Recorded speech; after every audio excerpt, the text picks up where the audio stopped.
Bismillahirrahmanirrahim. Assalamualaikum warahmatullahi wabarakatuh. Baiklah, untuk mempersingkat waktu, perkenankan saya Nurul Ulfa Apriliasti sebagai moderator dari kelompok 4 akan mengatur jalannya presentasi kita pada pagi hari ini. Mata kuliah Sejarah Pendidikan Islam yang diampu oleh Bapak Maryadi SHI MSI dengan judul Pola Pendidikan Islam Era Dinasti Umayyah.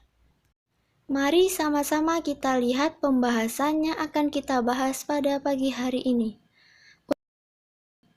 Untuk pemateri, Riktasari, Sinta Bella, Nurul Fianti, dan Sofyan Sauri.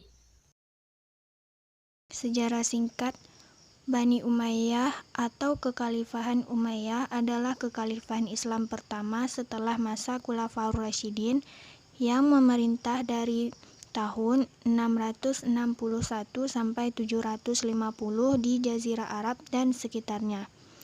Pada masa kekhalifahan Rasyidin dan Umayyah sebenarnya telah ada tingkat pengajaran hampir sama seperti masa sekarang. Tingkat pertama ialah kutab, tempat anak-anak belajar menulis dan membaca, menghafal Al-Quran, serta belajar pokok-pokok agama Islam. Setelah tamat Al-Quran, mereka meneruskan pelajaran ke masjid. Pelajaran di masjid itu terdiri dari tingkat menengah dan tingkat tinggi. Pada tingkat menengah, gurunya belumlah ulama besar, sedangkan pada tingkat tinggi, gurunya ulama yang dalam ilmunya masyhur kealiman dan kesalehannya. Ilmu-ilmu yang diajarkan pada kutab pada mula-mulanya adalah dalam keadaan sederhana, yaitu belajar membaca dan menulis, membaca Al-Quran dan menghafalnya, belajar pokok-pokok agama Islam seperti cara wudhu, sholat, puasa, dan sebagainya. Ilmu-ilmu yang diajarkan pada tingkat menengah dan tinggi terdiri dari Al-Quran dan tafsirnya, hadis dan mengumpulkannya, fikih atau tasri'. Pemerintah dinasti Umayyah menaruh perhatian dalam bidang pendidikan, memberikan dorongan yang kuat terhadap dunia pendidikan dengan penyediaan sarana dan prasarana. Hal ini dilakukan agar para ilmuwan, para seniman, dan para ulama mau melakukan pengembangan bidang ilmu yang dikuasainya serta mampu melakukan kaderasi ilmu. B. Pola pendidikan Islam pada periode dinasti Umayyah. Pada masa dinasti Umayyah, pola pendidikan bersifat desentrasi. Desentrasi artinya, pendidikan tidak hanya terpusat di ibu kota negara saja, tetapi sudah dikembangkan secara otonom di daerah yang telah dikuasai. Kajian ilmu yang ada pada periode ini berpusat di Damaskus, Kufah, Mekah, Madinah, Mesir, Cordova, dan beberapa kota lainnya. Ilmu-ilmu yang dikembangkannya yaitu seperti ilmu kedokteran, filsafat, astronomi atau perbintangan, ilmu pasti, sastra, seni, baik itu seni bangunan, seni rupa, maupun seni suara. Pola pendidikan Islam pada periode dinasti Umayyah telah berkembang bila dibandingkan pada masa Khulafaur Rasyidin yang ditandai dengan semaraknya kegiatan ilmiah di masjid-masjid dan berkembangnya kutab serta majelis sastra. Jadi, tempat pendidikan pada periode dinasti Umayyah ada yang pertama, ada kutab atau maktab, yang berasal dari kata dasar kataba yang berarti menulis atau tempat menulis. Jadi kutab adalah tempat belajar menulis. Yang kedua, masjid. Setelah pelajaran anak-anak di kutab selesai, mereka melanjutkan pendidikan ke tingkat menengah yang dilakukan di masjid.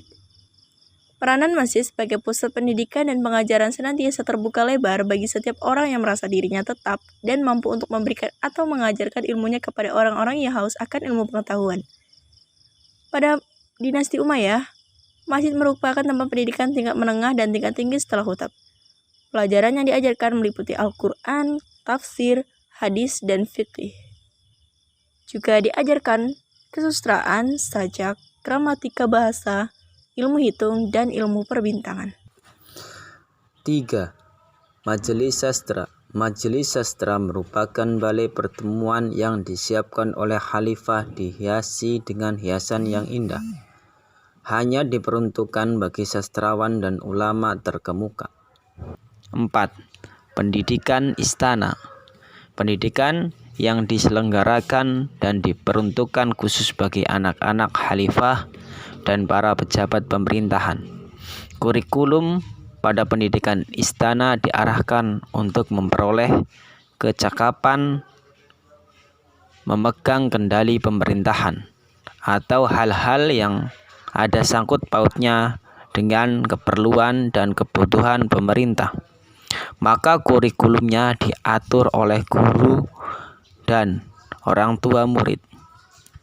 Pada periode dinasti Umayyah, ini terkenal sibuk dengan pemberontakan dalam negeri dan sekaligus memperluas daerah kerajaan, tidak terlalu banyak memusatkan perhatian pada perkembangan ilmiah.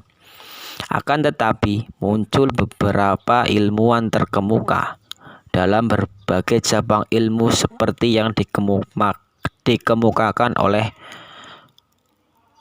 Abdul Malik Ibnu Jurayyah al-Maki dan cerita peperangan serta syair dan kitobah. Di bidang syair yang terkenal di kalangan orang Arab, di antaranya adalah tentang pujian. Syairnya adalah yang mempunyai arti, engkau adalah pengendara kuda yang paling baik. Engkau adalah orang yang pemurah di atas dunia ini. Ilmu pengetahuan berkembang pada masa ini, seperti ilmu agama, ilmu pengetahuan bidang bahasa, ilmu sejarah dan geografi, serta ilmu filsafat. Baiklah, itu tadi penjelasan dari masing-masing teman kita. Saya selaku moderator dari kelompok 4 meminta maaf apabila ada tutur kata yang kurang berkenan. Saya akhiri. Wassalamualaikum warahmatullahi wabarakatuh.